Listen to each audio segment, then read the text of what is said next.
there has been a plan in existence to create an artificial extraterrestrial threat to this Earth in order to create a one-world totalitarian socialist government.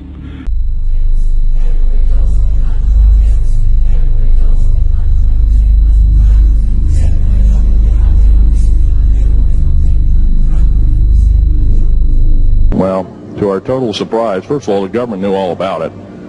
They didn't tell anybody. When I saw Green Beret and Black Beret people encamped inside of our geologist camp, I knew something was up, the gig was up. First of all, I knew all about the alien agenda. I'll explain that in a few minutes.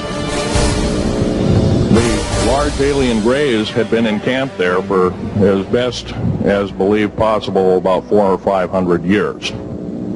Had been one of their internal bases. And we drilled holes right on top of it.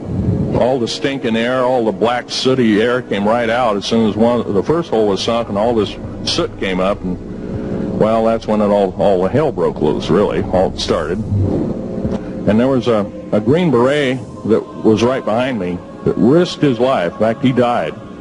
But he risked his life. He shoved me back in the batch and hit the button and took me up. And I wouldn't be alive talking to you today if it wasn't for him. I'm forever indebted. He lost his life. 66 Secret Service agents, Green Berets, Black Berets, crack troops lost their lives because the government, our United States government, lied, did not tell us anything about the alien threat. There's a war underneath there, and I'm talking dead serious. It's been going on since that time.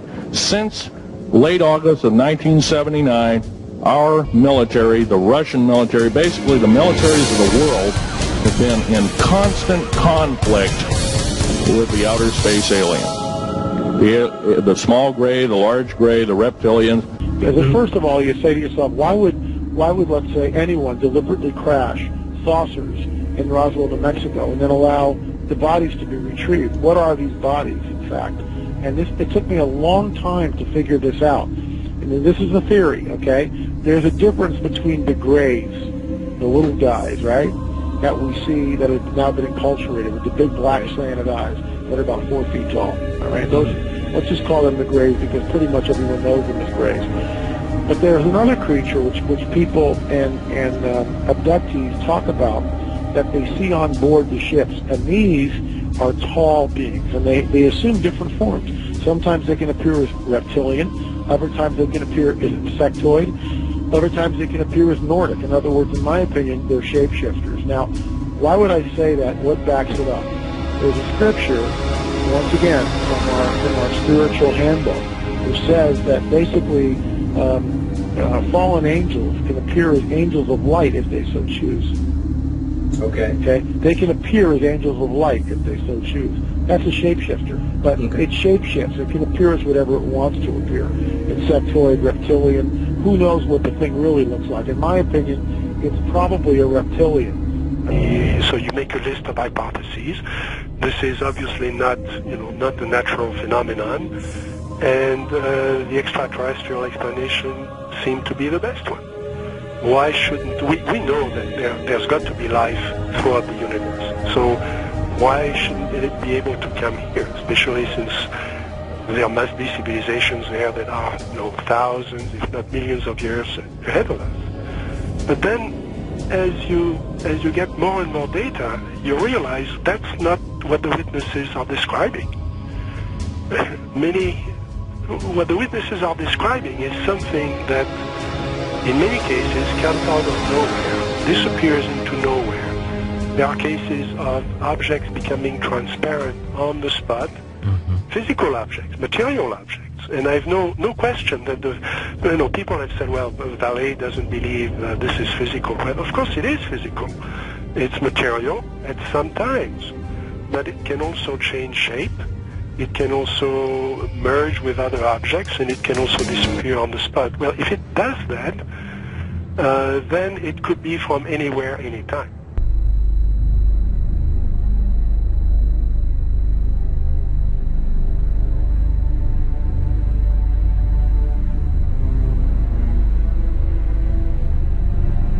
better way to implement a plan to bring about a one-world government than to create the possibility in the minds of the people of the world that we are being threatened from some other species, from some other planet, and do it in a way that if anybody questions it or challenged it or wants to talk about it publicly, that they are ridiculed. Make no mistake about it, we are in a war against humanity, yourselves, and it's been ongoing for a very long time. Apparently there was some sort of a confrontation, there was some sort of a war between these beings, sides were drawn up, and we're kind of like, we're almost like cannon fodder in a way. This unseen war, which is happening in another dimension all around us that we don't see. When you go back and you read the Book of Enoch, which by the way is found in the Dead Sea Scrolls, it amplifies the mischief that these fallen angels got into in and around the time of Genesis 6, which is why it was a global flood, because the Nephilim were on the earth, and these guys were all over the earth. Is it that there is some kind of archaeological cover-up that has occurred here? When did this actually start?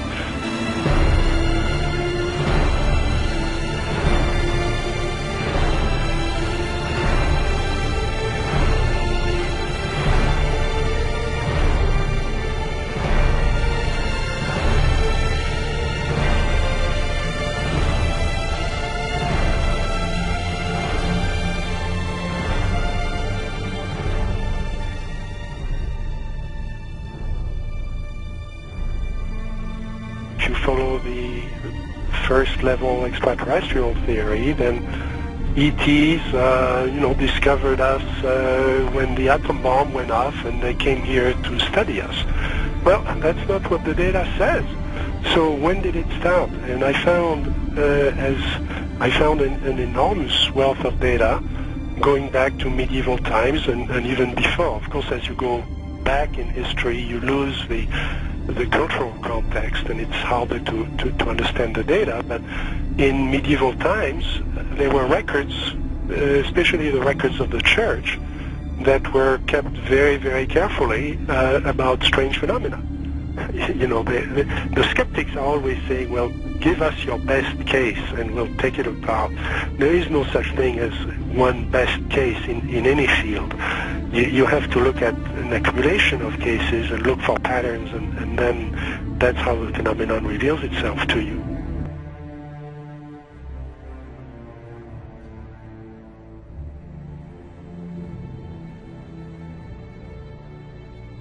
The researchers will show you that the messages being received are deceptive in nature. They will tell you things like, well, we've come from Venus or Mars in the 60s, that was the messages. Well, we now know that's impossible. Now they say they come from Sirius or Orion or Zeta Reticuli or somewhere far off, where we can't test those claims. And that's the problem. And some of the stories they've told us, like that, we know to be demonstrably not true. And if someone comes to you, Chris, and tells you a story and does all these things and says, I'm here to help you, but then does brutal things to you and then lies to you, then I don't think trust is a good place to start.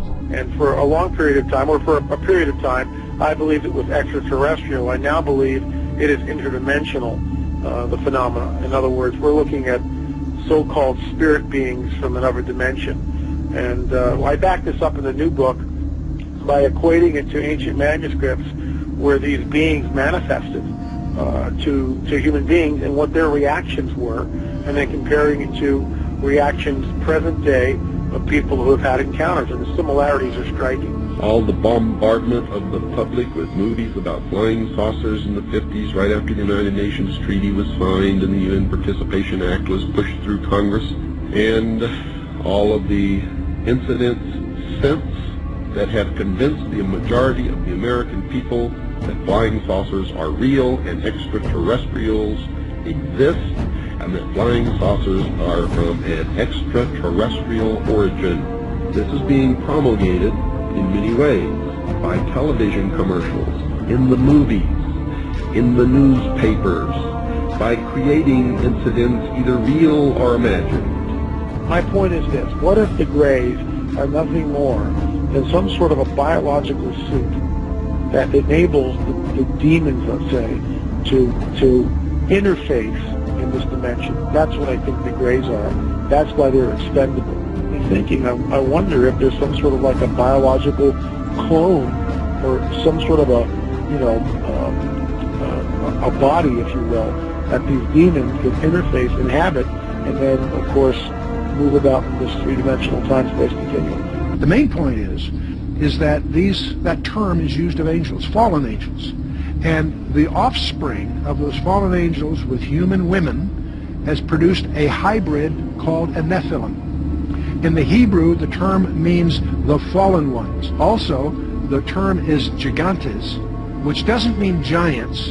It means earthborn. There was a gene pool problem on the planet Earth. Is that where the Bible then says that Noah was perfect? He wasn't perfect as a his generations. Verse 9. He was perfect in his generations. The word perfect is tamim, meaning physical defects. You know, when you see something like that, it's overwhelming. It will change your worldview.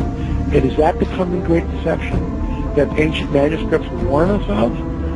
Here's a prophecy from 2,000 years ago that what is coming on the earth will be so bizarre that even the elect would be deceived if that were possible. A number of things that I've heard from people in the Pentagon, that the buzzword in the secret of secrets in the Pentagon is the Sumerian gods are returning, and that's what they're referring to as that whole area that Peter's. Wow! Can you repeat that again, just in case anybody missed it? That buzzword in the Pentagon, in the military circles that are in the know about the cover-up here, they kind of in whisper tones talk about the return of the Sumerian gods, and they're talking about the what we would call aliens or fallen angels returning into the Middle East, into Old Sumer area. The Anunnaki. Well, could be under the other ancient names.